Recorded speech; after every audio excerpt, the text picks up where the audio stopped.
نورتي شقتك يا احلى زوجه في الدنيا. ام بتغير من مرات ابنها ونامت في غرفه نومهم ليله راس السنه. قبل ما نبدا احداث القصه نصلي على النبي. ماشي نورتي اوكي يا مصطفى، بس يعني مش كنا قعدنا اسبوع كمان؟ يا حبيبتي واحنا ورانا ايه؟ زوج وزوجته في اول شهر ليهم جواز، اكيد هنلف وننبسط وهنعمل كل اللي نفسنا فيه. بجد انا اسعد زوج في الدنيا. ماشي يا مصطفى، رغم انه شهر عسل غريب جدا يعني. يا حبيبتي والله هننبسط، انا عارف والله ان احنا كنا المفروض نقعد بس الحقوقه والله يا حبيبتي. يا حبيبي احنا هنعيش كم مره وهنقضي شهر عسلنا كم مره، وبعدين بصراحه المكان اللي كنا فيه كان حلو قوي، يعني مش كنا قضينا اسبوع كمان؟ يا حبيبتي والله كان نفسي اطول اكتر من كده، بس انت عارفه يعني المكان اسعاره غاليه جدا وانا ما كنتش عامل حساب.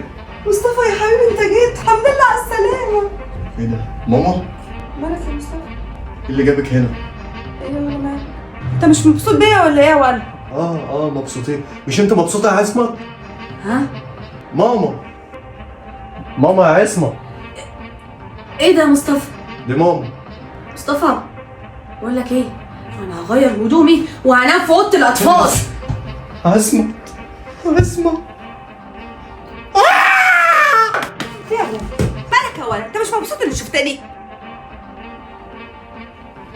مبسوط قوي. باين. انا مش فاهمه ايه الست دي، هي فاكره نفسها في بيتهم طلعوا له من سريره. لا الست دي شكلها مش ناويه على خير. ايه رايك في الشقه بتاعتنا يا ماما؟ حلو يا ولا. السرير حلو جميل. محمل كده لا جميل. يعني ما تضحكش عليها بتاع الموبيليا. لا ولا لا حلو. يبقى بتوع الموبيليا عملوا معايا مرتبه الصح. حلوه. انا ما اتفرجت بقت جميله. الخشب ده على فكره خشب زان. ما انا عارفه، مش كنت معاك. يا ماما انا عايزك تنامي بقى واستغطي كده واحلام سعيده. لا ما انا نمت. استنى ما انا هقول لك. بص صبعي، بص صبعي. ايه ده؟ وانا بعمل لك الفراخ، بنضف الفراخ وبقطعها، صبعي اتعور جامد بالسكينه. ده انت ناويه تعملي انا حفله عامله بقى. لك لقمه بقى ولا؟ جميل. ماشي تعالي يا ماما تعالي. اقوم؟ خلاص بقى يا عصمت والله العظيم انا ما اعرف، انا زيك بالظبط. ايه اللي مامتك بتعمله ده بقى ده؟ ما اعرفش والله، انا زيك بالظبط. مش احنا جايين مع بعض؟ انا اتفاجئت والله انها نايمه في السرير بتاعنا. وهتعمل ايه بقى دلوقتي؟ بص انا عندي حل كويس قوي. هنقدر ان احنا ما جيناش اصلا. هتجيبي شنطك وانا هجيب شنطي ونروح بقى اي مكان نقضي لنا كام يوم كده. وبالنسبه للفلوس انا اخويا ليه عنده فلوس هتصرف منه.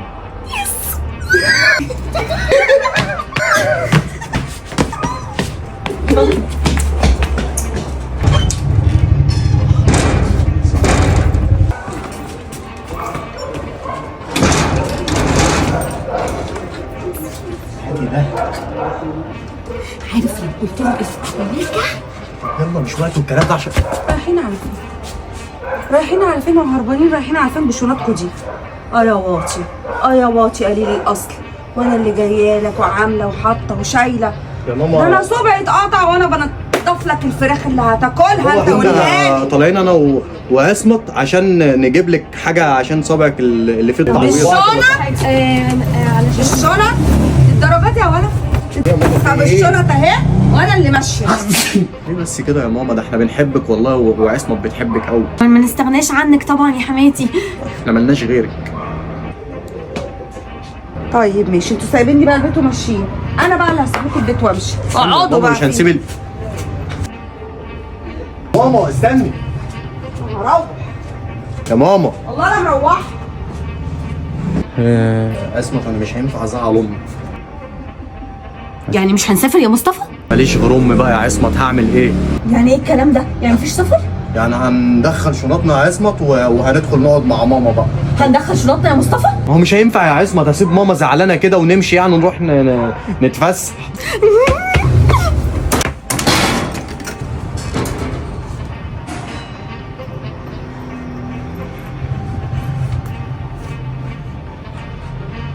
انا كنت عاوزها تمشي.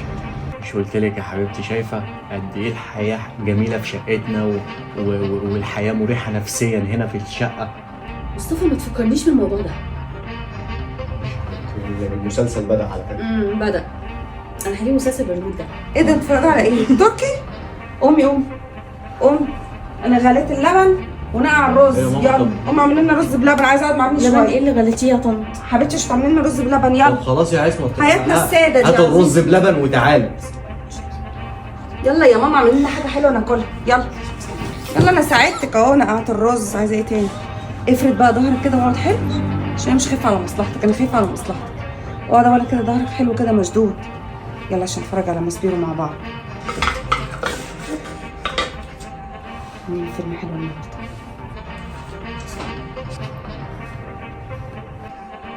يا ماما يا حبيبتي. حبيبتك باين.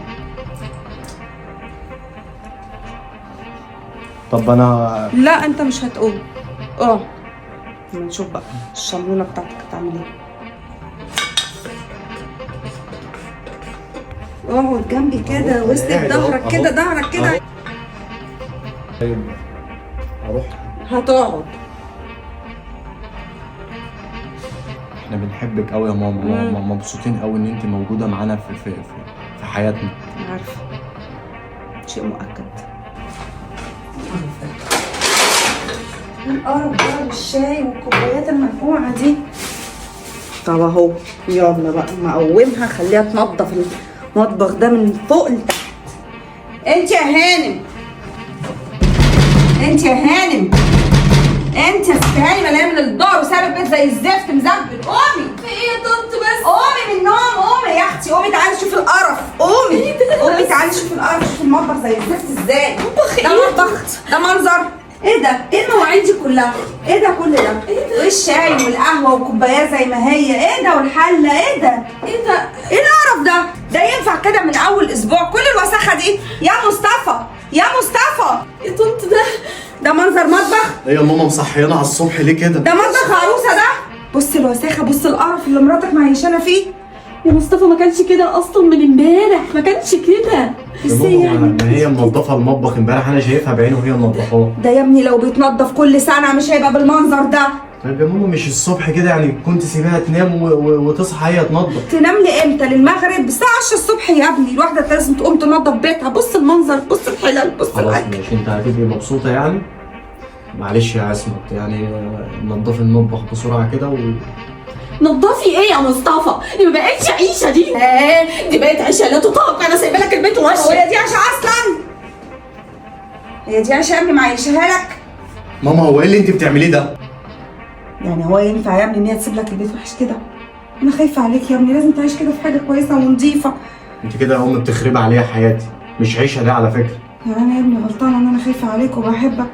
والنبي لما كنت عايش معايا كان ده حالك وكان ده وضعك؟ يا ام يعني انت اول شهر جوازك حماتك كانت بتعمل معاكي كده؟ دي بنت ناس ما هياش جايه من الشارع يا ام. النبي يا اخويا حماتي كانت بتعمل اكتر من كده، وكنت بقول لها حاضر يا نين اللي انت عايزاه من عينيا الاثنين. هو انت عارفه ان ده ما يرضيش ربنا يا ام؟ وانا يا ابني لما بتكلم في النظافه والترويق يبقى ما يرضيش ربنا؟ انا مقدر حبك يا ام ليا ومقدر غيرتك، بس مش كده، مش بالشكل ده. ايوه انا بحبك وبغير عليك، وخايفه بقى ان هي بصراحه كده تاخدك كده كلك على بعضك مني. يا ماما الوضع اختلف، الوضع اختلف دلوقتي، انا ما بقتش صغير.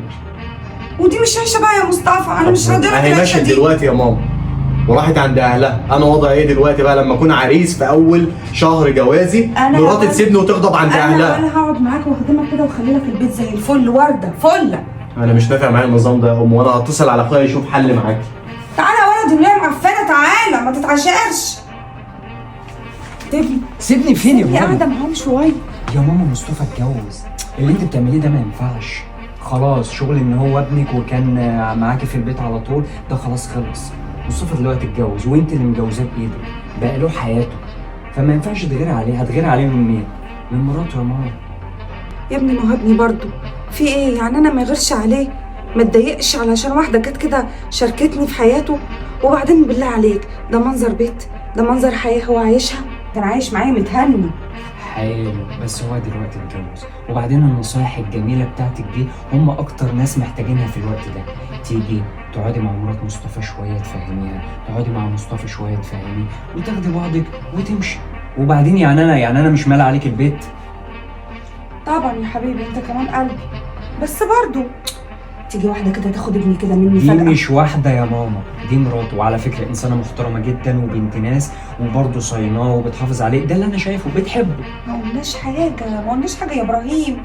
ماما بس انا كنت عايزه ماما. بنت كده مصطفى المفروض يبقى مع مراته دلوقتي، هما في شهر العسل. وش كده ها وفركه كده وحب بنت كده مروحه في البيت مروحه. هنفهمهم الحاجات دي بقى بعد شهر العسل، لما يخلصوا كده نيجي نقعد انا وانتي تاخديها تفهميها كل حاجه كبنتك، تفهمي مصطفى كل حاجه. خلاص الموضوع خلص. يلا بقى يا ماما يلا بقى. يلا خدتني بالكلمتين دول. زمانهم هيدعوا لنا دلوقتي. اي خدمه يا عم مصطفى. وصلنا لنهاية أحداث الرسالة. يا رب تكون الفكرة عجبتكم. يا ريت يا جماعة تعملوا شير توصلوها لأكبر عدد ممكن من الناس. اللي ينفذ يصلي على النبي ويكتب تم في الكومنتات. ويا ريت تشاركونا رأيكم، لو مكان الزوج كنت هتتصرف ازاي، ولو انت مكان الأم كان رد فعلك هيكون ايه، والتصرف اللي عملته الأم صح ولا غلط.